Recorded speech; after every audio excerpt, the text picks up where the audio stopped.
Hey, good morning. Um, gonna just chat a little bit this morning about connection or intimacy. What does that mean to you? And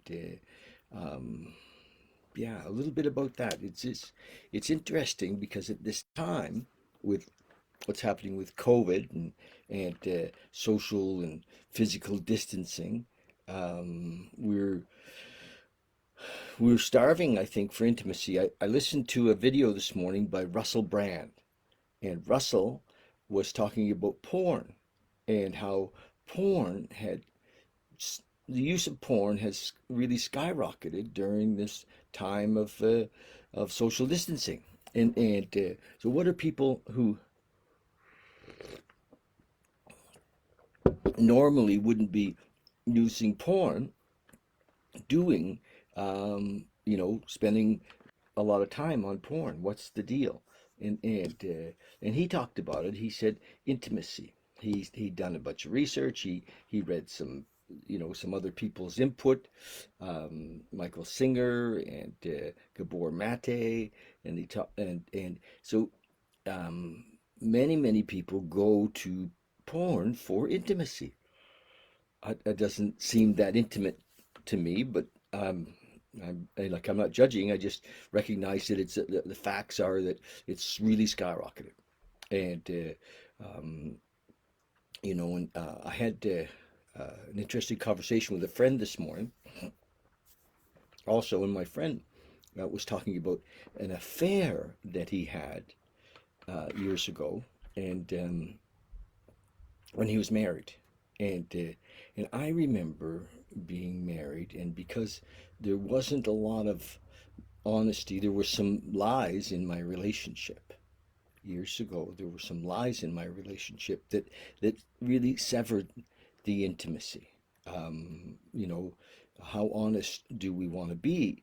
You know, and when we want to have a heart connection, um, I think that two things are necessary: honesty, you know, and safety. So some form of feeling safe. Now, safety is subjective, right?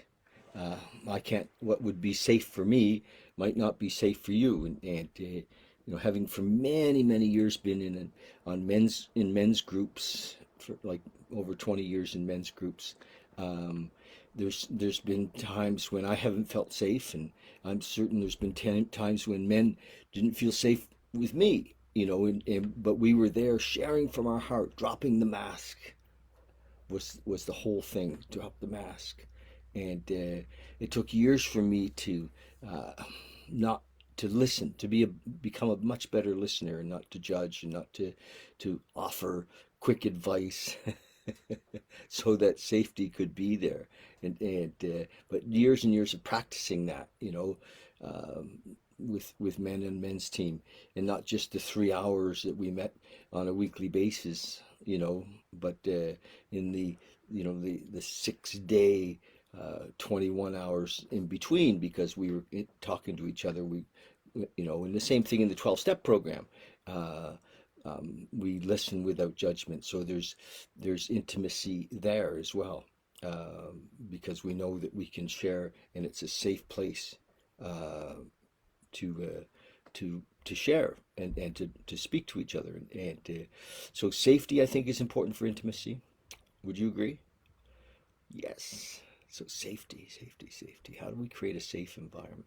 So um, I think that we can agree that it's clear that a certain level of intimacy has been taken away, or people have been disconnected from people because of COVID, and um, and so there's shortages of places to connect and meet, and it can be difficult. And I want to it just all kind of fell into place for me over the last couple of hours as I was talking to different people. And imagine, I remember being, married, and feeling so alone, and I didn't have the skills, and I didn't know how to kind of bust through it. This is, you know, 30 years ago, 35 years ago. But And so I created intimacy elsewhere. Now I didn't have affairs, but I went and created friendships that were where I could communicate safely, and so yeah, I think that connections, is a real human need. We want to connect. We want to be heard. We want to be seen. We want to see others, and the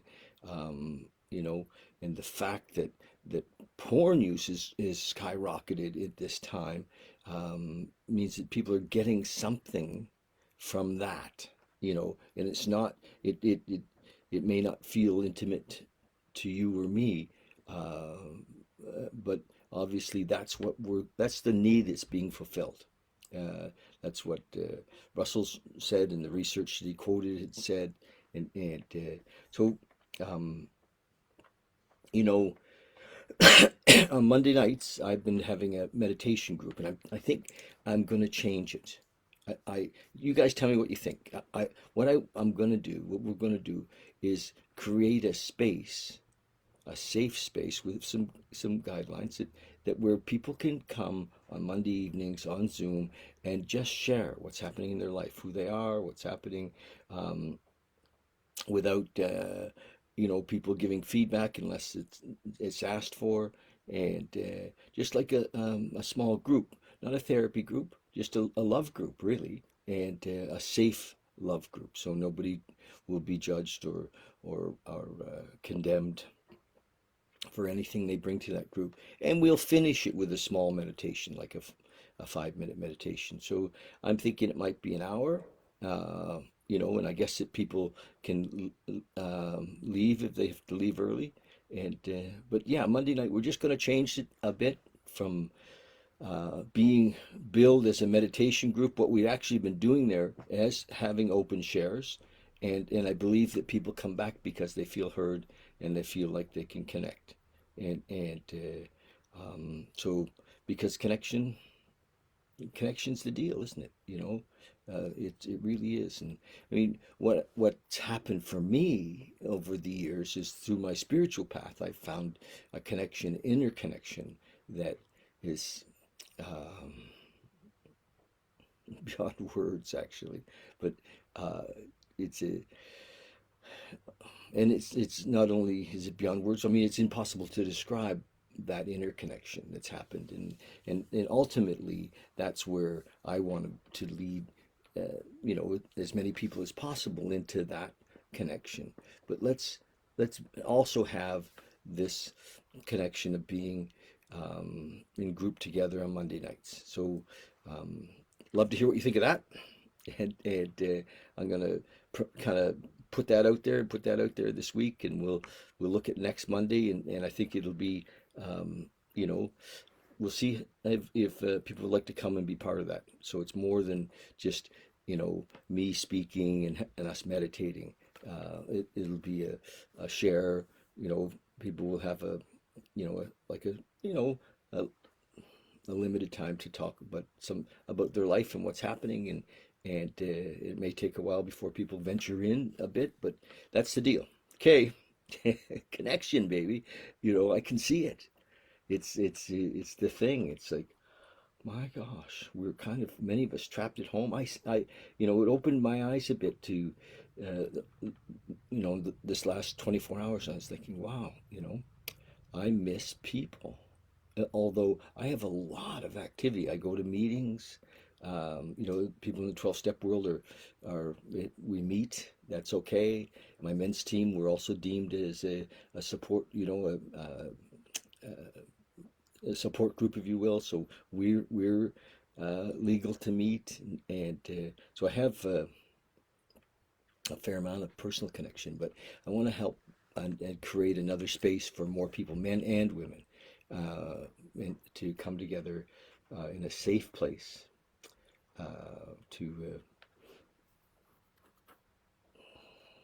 to feel connected and loved. So that's it. Okay, so we're going to right now read a little bit from our book. We have, today is the uh, 16th. Can't be, can it? Just look at that. The 16th. And I'm going to catch the ferry in a little bit, so I have got to get out of here soon. Um, so we're going to have a very short meditation too. The 16th of February. 18, 14, 15, 16th of February. Here we go.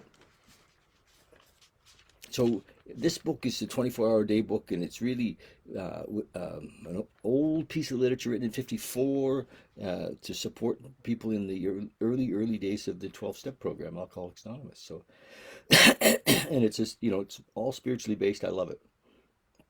One day, one drink, he says, started a train of thought, which became an obsession, and from then on, we couldn't stop drinking.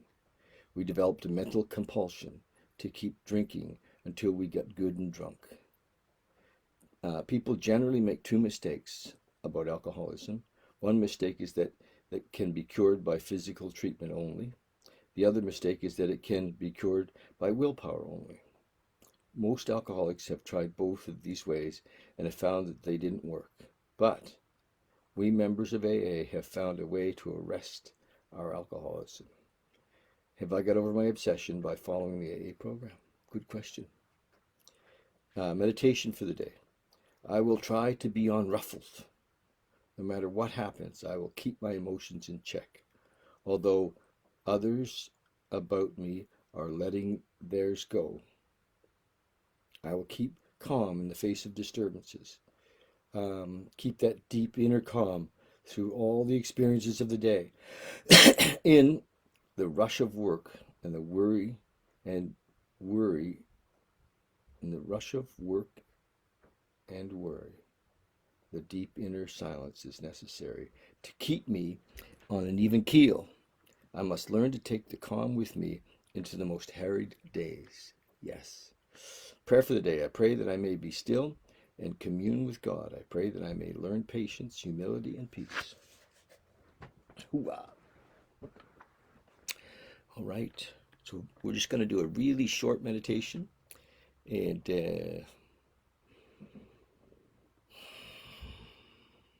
just going to drop in for a minute.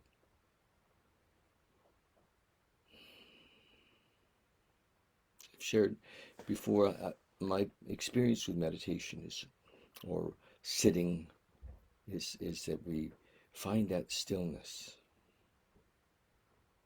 And it's a practice. That's right. Without expectation. And even in saying that, recognize that if we do this on a regular basis, we soon find our way into the stillness, into the quiet. We soon feel safe in letting everything go. So follow our breath. Focus on our breath. Brings us into now, into the moment.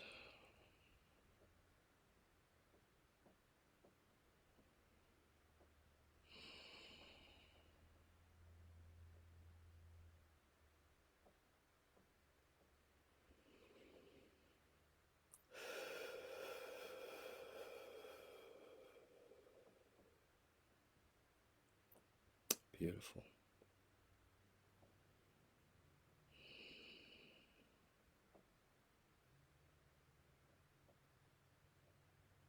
Just let go.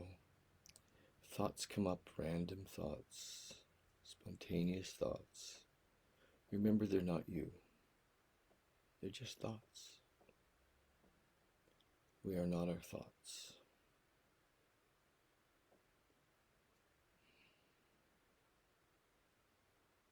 Our thoughts come out of the ethers.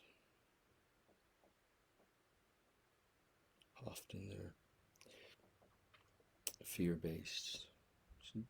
Just watch them and let them go. We are not our thoughts.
So just come back when you're ready.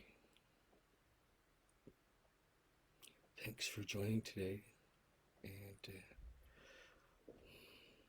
love you. We'll talk soon.